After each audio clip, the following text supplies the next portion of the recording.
c'est la Ligue des Champions, c'est le Milan, c'est le charme de la Ligue des Champions. Victoire des Milanais face au PSG, avec bien sûr un maillot assez spécial. Le maillot d'une époque où le Milan était quand même marché sur l'Europe avec Baresi et on en passe des joueurs d'un autre calibre. Ce soir, le Milan a quand même eu cet ADN historique qui a fait de lui ce club qu'on connaît et qui quand même respire la Champions League avec une victoire écrasante sur le Paris Saint-Germain. On va revenir bien sûr sur l'autre match en deuxième partie, la défaite du Barça au Shakhtar, qui est pour moi une défaite logique. Je vais te dire pourquoi quand on va en parler. Bien évidemment, avant de commencer bien sûr le débrief, n'oubliez pas de liker et de vous abonner à la chaîne. On va commencer par le Milan. Le Milan et le PSG. On va commencer avec la première chose que je voulais montrer et qui fait un petit peu le charme de cette compétition. Et que c'est pour ça qu'on adore ce genre d'événement. On a eu Donnarumma qui revient dans son ancien club qui est le Milan. Et il a eu quand même un accueil avec des billets. C'était quand même Donnarumma. C'était du Donnarumma. Il a eu quand même un accueil assez mitigé et assez bon pour moi. Je pense que c'était de bonne guerre. Quitter son club formateur sans indemnité de transfert, c'est souvent mal vu. Mais de l'autre côté, on a eu quand même une entame de match du PSG, mais le Milan devait gagner et le PSG devait pas perdre. Pour moi, je pense qu'il faut le voir comme ça. Mais la chose qui m'a surpris, c'était de voir déjà est-ce que cette équipe du PSG allait jouer avec son système qu'on a vu lors de Newcastle et qu'on voit en Ligue 1 qui est le 4-2-4 ou un 4-4-2 avec les deux ailiers supersoniques et avec Mbappé dans l'axe. Mais finalement, il y a eu un 4 par Ouattara avec Mbappé sur le côté, Dembélé et Colomoni dans l'axe. Avec les milieux de terrain, Wes Emery et Ugarte. Donc ça, c'était la stratégie de Luis Enrique. C'est une stratégie de possession. Il a joué sur Luis Enrique, il a fait du Luis Enrique ce soir. Il entend bien le match, hein, c'est-à-dire que déjà l'histoire, elle est assez intéressante. C'est Skriniar qui ouvre la marque face au PSG. Avec, on va dire, un but d'un interiste qui a éliminé la saison passée le Milan. Mais derrière, on a eu ce rush exceptionnel de Leao Leao, il fait un match monumental, on va dire, les tops et les flops du match.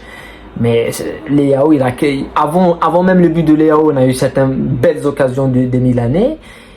Mais le danger, Milan était toujours la plus dangereuse du match par rapport au déplacement de Giroud, par rapport à Pulisic qui pour moi fait l'un de ses meilleurs matchs depuis le match depuis qu'il était à Chelsea, hein, c'est-à-dire dans la Champions League 2019. Il fait son meilleur match en Europe. Et t'as Leao qui est stratosphérique. Et ce soir, on a la différence entre Mbappé et Leao. Elle est simple. La différence entre Mbappé et Leao, et on l'a souvent dit, c'est le même joueur. C'est-à-dire que c'est les mêmes profils, c'est les mêmes axes de progression pour les deux joueurs, c'est les mêmes points forts et c'est les mêmes points faibles. Et ce soir, la seule différence qu'il y a entre Leao et Mbappé, je pense qu'il y a une différence technique. Je vois plus Leao dribbleur qu'Mbappé. Mais Leao a eu des espaces que Mbappé n'a pas eu. Et il a souvent été pris à deux avec Calabria. C'était très bien défendu par les Milanais. Et en deuxième mi-temps, ils ont joué les coups. Ils ont marqué ce deuxième but avec un splendide but de Giroud qui est stratosphérique. On en parle. C'est un attaquant de classe mondiale, Giroud. Il ne faut pas avoir honte de le classer avec les plus grands numéro 9.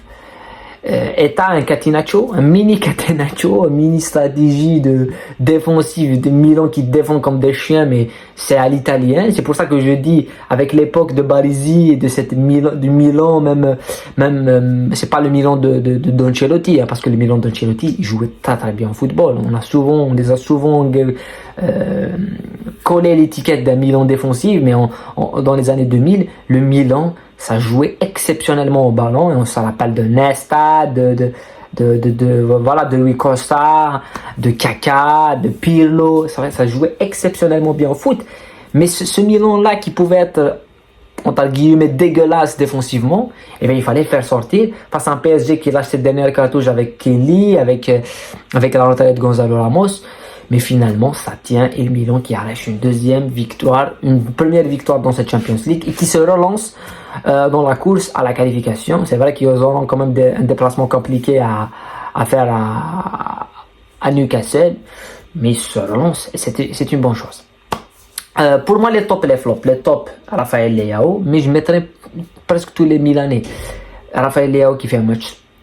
Pour moi, le meilleur match de Raphaël Leao, c'est celui-là.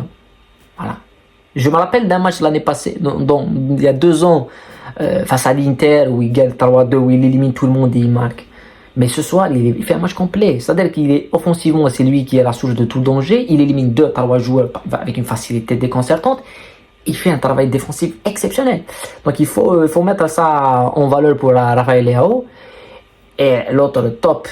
Pour moi, le Milan, en tant qu'équipe, c'est exceptionnel. C'est la crème de la crème. Tomori, ça fait un match parfait. Calabria aussi défensivement. Pulisic, Giroud, comme on l'a dit, un milieu de terrain qui a beaucoup souffert. Mais Loftus-Cheek, c'est le meilleur Loftus-Cheek de Chelsea. Mais d'un autre côté, Donnarumma, il fait un match costaud. Il fait 2 parades, c'est des buts. Le match aurait pu se terminer 3-1 ou 4-1 pour le PSG. Et même en premier mi-temps, il fait des arrêts de malade. Et pour un gardien qui revient dans son ancienne équipe et qui se fait accueillir avec beaucoup de problèmes, beaucoup de critiques, il faut saluer ça. Mais voilà, bravo Milan, c'est mérité et c'est le charme de la Champions League quand même, la Champions. Maintenant, on va parler du Barça. Le Barça qui perd au Shakhtar.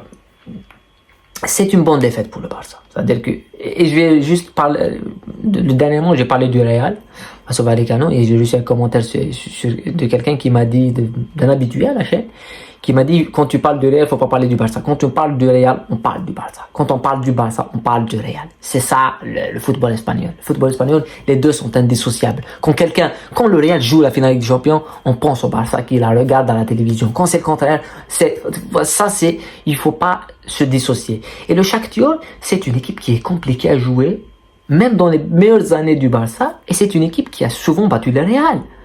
Souvent été dans les groupes, c'est une équipe qui a battu le Real même à l'extérieur, au Santiago Bernabéu. Et c'est une équipe qui est compliquée à jouer. Mais le Barça ce soir a pris le match du mauvais côté, c'est-à-dire qu'ils ont fait l'erreur de sous-estimer le Shakhtar. Et on l'a vu même au match aller au 2-1, on a parlé de ça, et je pense que ce soir ça paye cash. Mais c'est une bonne chose, ça te prouve un petit peu les problèmes qu'a le Barça en matière de rythme, l'absence de Frenkie de Jong. Ça peut pas tout faire tout résoudre, mais c'est vrai que c'est lui l'absent. Mais d'un autre côté, Lewandowski, il faut qu'il se réveille parce que la copie de Lewandowski une nouvelle fois, elle est médiocre, extrêmement médiocre.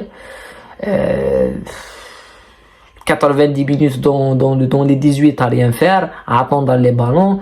Au Barça, quand tu joues numéro 9, Thierry Henry lui-même l'a dit, il faut aider dans l'espace. Il faut venir chercher les ballons. Et t'as Félix il y a beaucoup de nonchalance. Et la deuxième mi-temps, la rentrée de Pedri a ramené quelque chose, mais peut pas, il y a Gavi qui a essayé, mais c'est difficile pour lui parce que c'est plus un match dans le contact qu'un match technique. Voilà, Shakhtar a bien joué, très bien joué. Kingsley qui a fait un match monumental aussi. Et c'est une bonne chose pour Xavi, c'est une bonne chose de maintenant de se remettre à la page. Il y a le prochain match qui serait face à Porto, où si tu gagnes, t'es qualifié. En tout cas, le Barça et Porto vont se qualifier, mais premier, deuxième, on sait pas qui. Mais sinon, ce qui est alarmant au Barça, c'est pas plutôt la défaite, que lors des derniers matchs, ils ont gagné, ils ont pas bien joué face à Sociedad. Ce qui est alarmant au Barça, c'est l'envie. Il n'y a pas beaucoup d'envie. Il y a peu moins d'envie. Et je pense que ça ronronne. C'est ça le problème. Il faut que ça se mette à fonctionner. Et c'est le même problème avec le Real. On l'a vu face à Vallecano. C'est pour ça que je dis qu'on ne peut pas les dissocier. Même contre le Shakhtar, c'est deux équipes qui souffrent face au Shakhtar, qui est une équipe qui est compliquée. Donc, il faut se remettre à la page. Et Xavi doit se remettre à la page. Et pas tout seul. Tu as des joueurs qui baissent une baisse de régime assez inquiétante. Lewandowski, une baisse de régime extrêmement inquiétante. Voilà, c'est assez intéressant à suivre.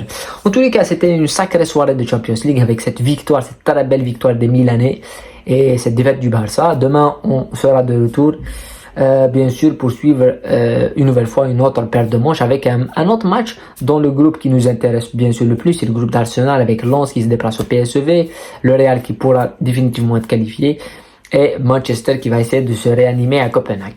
Voilà, prenez soin de vous, la PSV, on se retrouve demain pour les débriefs et pour la Champions League à la suite. Voilà.